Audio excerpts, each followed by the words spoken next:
The Brass Vase is a scary story about a guy who gets a strange letter from his friend, asking him to do her a very special favor. It's based on a story written by ThoughtPod.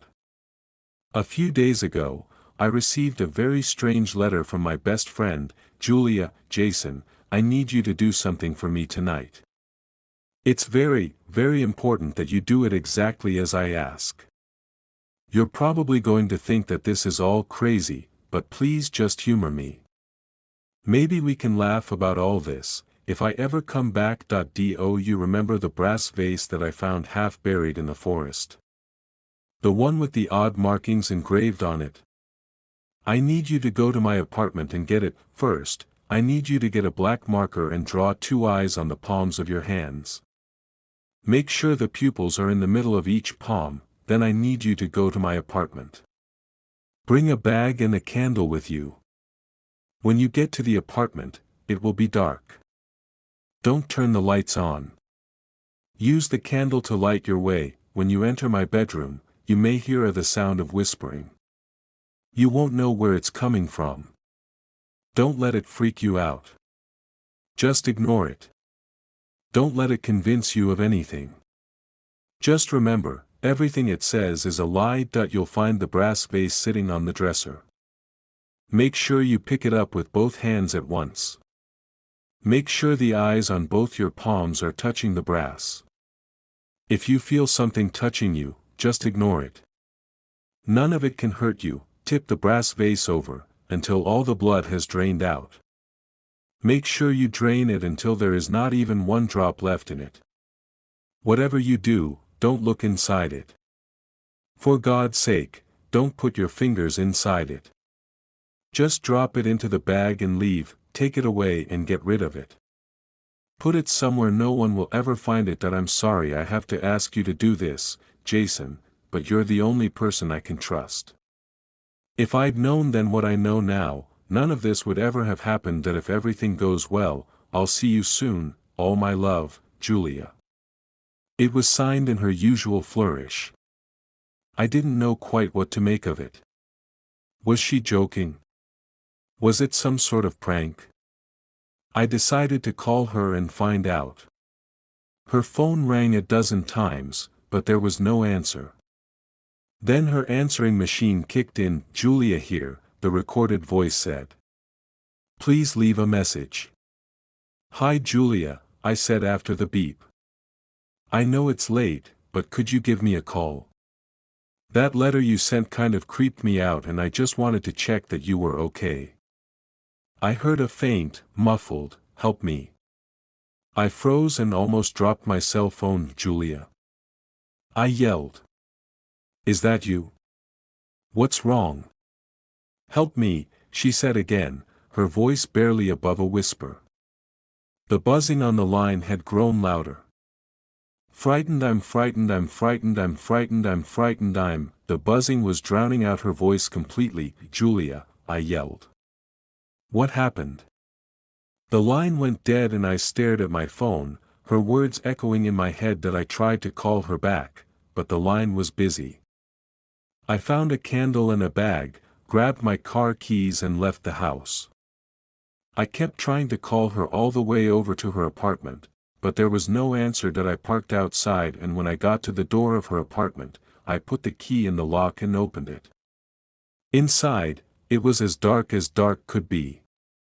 I reached in and was about to flick the light switch, when I remembered the instructions in the letter. Don't turn on the lights. I took out the candle instead and, after lighting it, I walked into the apartment. The flickering flame cast weird shadows on the walls. Julia.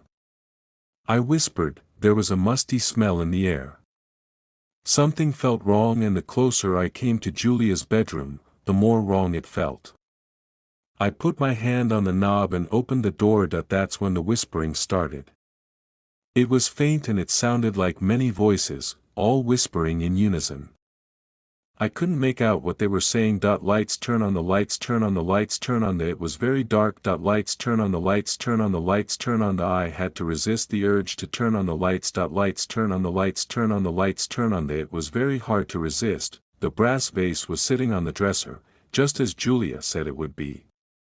It had a squat body with a long, thin neck and an opening just large enough for 2 fingers to fit in that I grabbed it carefully with both hands at once. It felt warm to the touch. All of a sudden, the candle flickered and went out.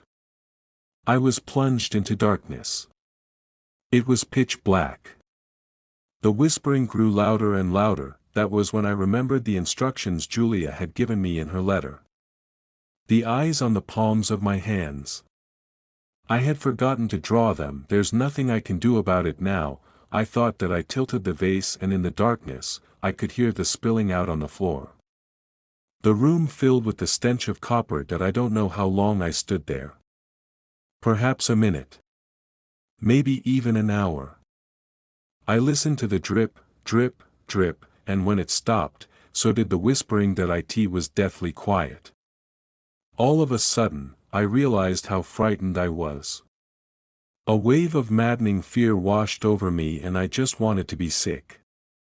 I had never been so terrified in all my life. Dropping the vase into my bag, I left the apartment as fast as possible and went back to my car. I took out my cell phone and with shaking hands, I called Julia again. There was no answer. All of a sudden, I felt a strange tingling in the palms of my hands. Then the whispering started again. It was all around me, surrounding me, going down on me. I was driving towards the bridge, intent on throwing the brass vase over the side and getting rid of it that way. The whispering told me not to. It told me to turn around and go home. I obeyed. I took the brass vase home. Each time it starts like this. First, there's whispering. Sometimes it's many voices at once. Sometimes it's only one. Sometimes it sounds like my mother. Sometimes it sounds like Julia that I always understand what they are saying. Sometimes, they say, feed us, feed us, feed us, feed us, feed us. Sometimes, they say, turn on the lights, turn on the lights, turn on the lights. Sometimes they say other things I don't want to repeat. The whispering gets louder and louder and I find myself powerless to resist. That I prick my finger with a knife and hold it over the vase, squeezing the blood into its gaping mouth.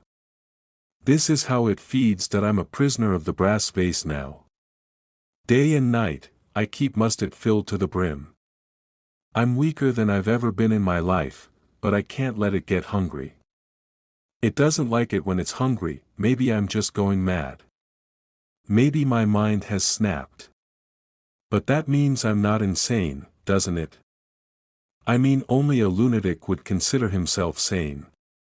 If you were sane enough to question your sanity, then you wouldn't be insane anymore, would you? The whispering has started again.